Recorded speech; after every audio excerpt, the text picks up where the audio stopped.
This was quite a moment. So they were both wearing hard hats and not a lot of smiles. President Trump visiting the Federal Reserve building today, which is undergoing a $2.5 billion renovation. Well, during that visit, he clashed with Federal Reserve Chairman Jerome Powell over the project's cost and reiterated his push for lower interest rates. Looks like it's about $3.1 billion. It went up a little bit, or a lot. So the 2.7 is now 3.1. I'm not aware of that. Yeah, it just came out. Yeah, I haven't heard that from anybody at the Fed. Yeah, it just came out. Our notes had it about 3.1 as well. 3.1. 3.2. This came from us? Yes. I don't know who does that. Now, you're including the Martin renovation. You just added. Our entire capital plan. Yeah, you just added in a third building. Is what that is. That's a third building. Well, including no, the but Martin building. it's a building that's being built. No, it was built 5 years ago.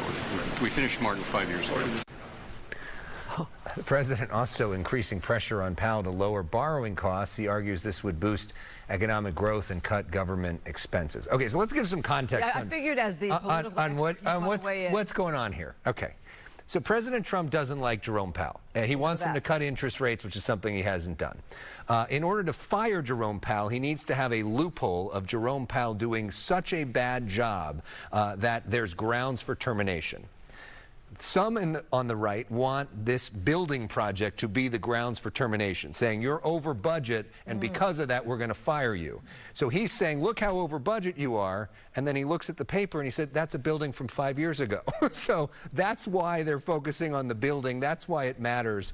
And a lot of folks that are in the business world want Powell to stay for stability. Well, Powell all along has stood up for himself and wanted to keep the job under this administration as well. So it's a public battle. And let's remind folks who appointed Jerome Powell.